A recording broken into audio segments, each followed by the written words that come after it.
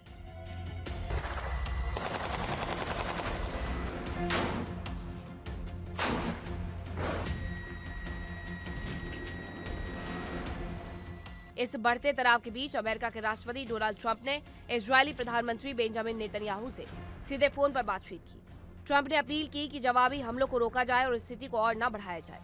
उन्होंने कहा कि दोनों पक्ष अपना अपना हमला कर चुके हैं और अब आगे बढ़ने से युद्ध और लंबा खिंच सकता है।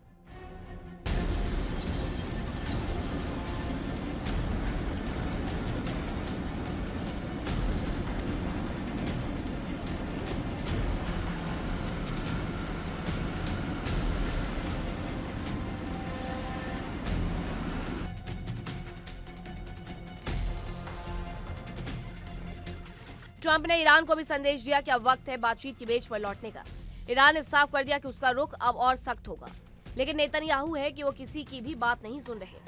वहीं अमेरिका भी इस युद्ध पर शांति नहीं ला पा रहा।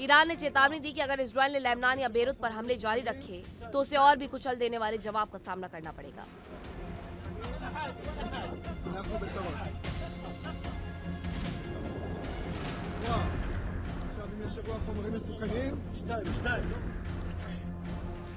फिलहाल हालात बेहद संवेदनशील बने हुए हैं। एक तरफ मिसाइलों की बारिश, दूसरी तरफ जवाबी हमले, तीसरी तरफ कूटनीतिक अपील, लेकिन जमीन पर तस्वीरें लगातार बिगड़ते जा रही हैं। Bureau report, India daily.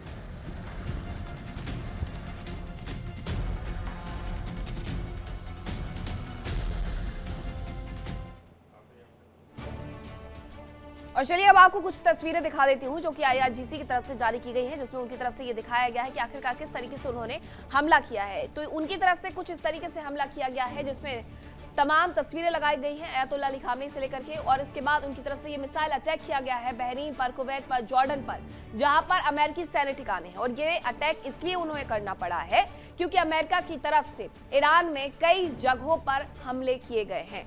उसके बाद IRGC ने भी उसी प्रक्रिया को आगे बढ़ाते हुए अमेरिकी सैन्य बेसिस पर हमले किए और उससे जुड़ा हुआ ये वीडियो उनकी तरफ से साझा किया गया है, जिसमें वो बता रहे हैं कि पलटवार हमने भी कर दिया है, अगर हमारे ऊपर हमला किया गया है तो उसका बदला हम भी लेंगे। और यही उनकी तरफ से स्थिति पूरी बनी हुई है। इन तस्वीरों के माध्यम से, वीडियो के माध्यम से उन्होंने इसे दुनिया भर के सामने रखा है। इसलिए मैंने कहा था कि जब भी कोई बड़ा हमला किया जाता है तो वो इस बात को स्वीकार करते हैं कि हमने वो हमला किया है, लेकिन अपाचे के मामले में उन्होंने इस बात से इनकार कर दिया कि हमने कोई हमला नहीं किया अपाचे पर। बावजूद इसके अमेरिका ने माना नहीं, ईरान पर हमले कर दिए। ईरान ने इस तरीके से पलटवार कर दिया जो आप तस्वीरों में देख रहे हैं। तो ये पूरी मिडिल ईस्ट की स्थिति अभी भी बनी हुई है। एक तरफ इजराइल लेबनान मोर्चा खुला हुआ है, दूसरी तरफ ईरान और अमेरिका का मोर्चा कुछ वक्त के लिए जरूर समाप्त हुआ था, लेकिन एक बार फिर से वहां पर भी आग लगी हुई नजर आ रही है। अब आगे बात करेंगे रशिया यूक्रेन की। हर गुजरते दिन के साथ ये वॉर भी प्रचंड होते जा रही है। खबर ये आ रही है कि यूक्रेन के ज़ेपोरिज्जिया में बड़ा ड्रोन अटैक किया गया है। ड्रोन के गिरने के बाद जोरदार विस्फोट हुआ है और ड्रोन हमले में 2 लोगों की मौत हो गई है। उसकी वजह से इलाके में भगदड़ भी मच गई है। ये तस्वीरें मैं आपको दिखा देती हूँ। यहाँ से अचानक से गुजरती हुई एक कार आपको नजर आ जाएगी। नीचे एक स्टॉल लगा हुआ है, स्ट्रीट स्टॉल। यहाँ से एक जाता हुआ व्यक्ति आपको नजर आ जाएगा, लेकिन तभी अचानक से यहाँ पर ड्रोन अटैक होता है, जिसकी वजह से 2 लोगों की जान चली जाती है। ये तस्वीरें सामने आई हैं। ये ज़ेपोरिज्जिया है यूक्रेन का, जहां पर ये ड्रोन से अटैक किया गया है। तो एक बार फिर से वही स्थिति में 4 साल बाद भी रशिया और यूक्रेन दोनों ही खड़े हुए नजर आ रहे हैं। वही एक और ऐसी तस्वीर सामने आ रही है, ऐसी ही खबर सामने आ रही है, जहां एक बार फिर से ड्रोन से अटैक किया गया है। यूक्रेन ने ड्रोन से एक और धमाका कर दिया है।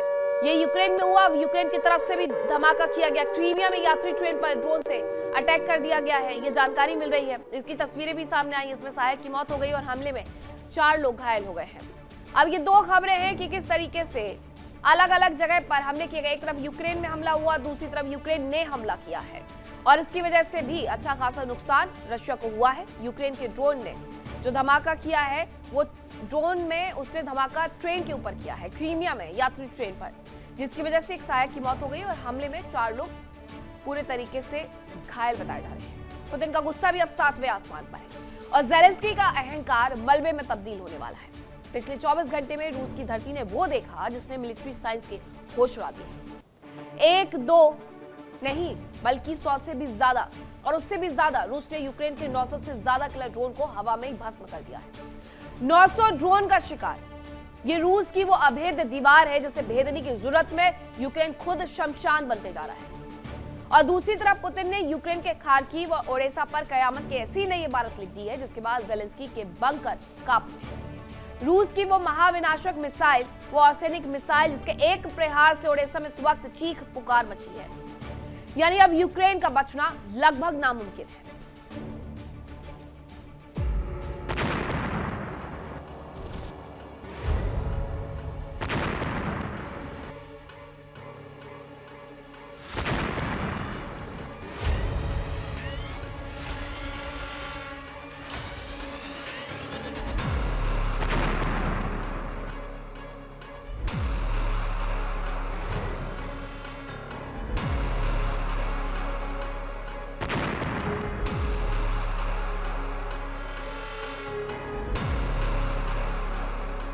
ये युद्ध नहीं, यूक्रेन की सेना की आत्मघाती जिद है।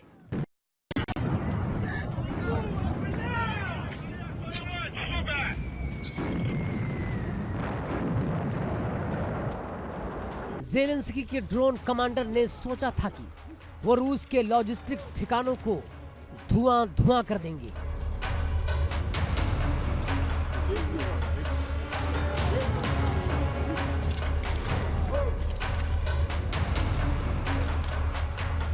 यूक्रेन ने रूस के अहम मिलिट्री सप्लाई रूट्स को काटने के लिए ड्रोनों की एक पूरी फौज हवा में उतार दी, लेकिन पुतिन के एयर डिफेंस सिस्टम ने वो कर दिखाया जिसकी कल्पना नेटो ने भी नहीं की थी।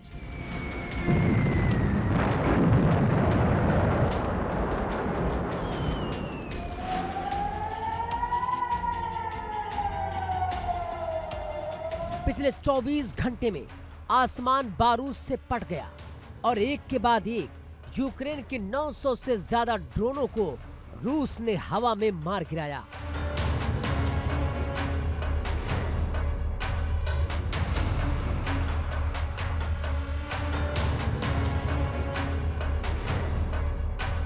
यूक्रेन ने दावा किया कि उसने रूस के कुछ मिलिट्री सप्लाई ठिकानों को चोट पहुंचाई है, लेकिन सच ये है कि रूस के इस पलटवार ने यूक्रेन के ड्रोन नेटवर्क की रणनीतिक हमलों की ये जंग अब उस मोड़ पर पहुंच चुकी है जहां ज़ेलेंस्की के तरकश के सारे तीर खत्म हो रहे हैं और पुतिन का बारूद नया इतिहास लिख रहा है।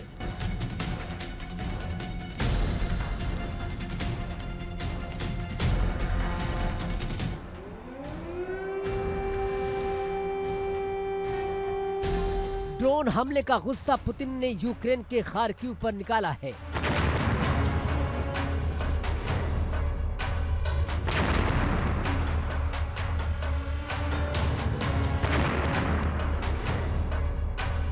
उत्तर पूर्वी यूक्रेन का वो इलाका जो रूसी सीमा से सटा है, वहां रूसी तोपों और मिसाइलों ने ऐसा तांडव किया कि रिहायशी इलाके शमशान नजर आने लगे।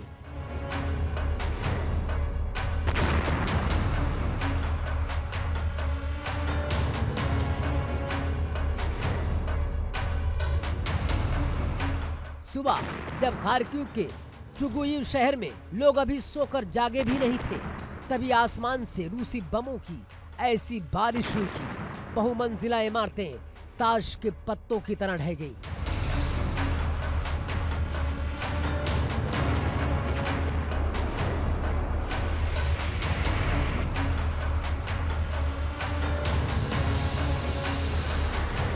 इस भीषण हमले में एक महिला समेत 4 नागरिकों की मौत हो गई, जबकि पूरा इलाका मलबे के ढेर में तब्दील हो गया।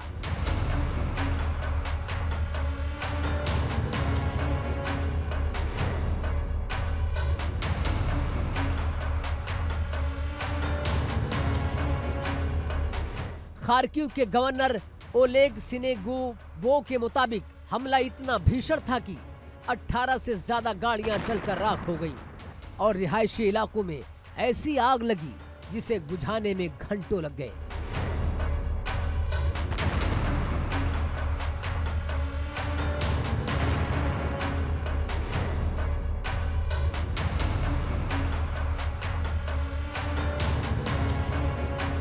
संयुक्त राष्ट्र के आंकड़े गवाही दे रहे हैं कि 2022 से अब तक 15,850 से ज्यादा यूक्रेनी नागरिक मारे जा चुके हैं, जबकि घायल होने वालों की संख्या 44,000 को पार कर चुकी है।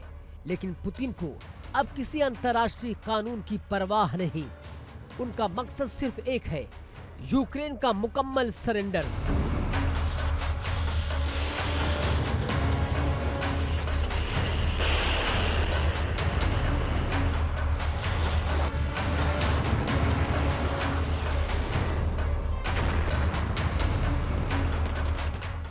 लेकिन खार्किव तो सिर्फ ट्रेलर है।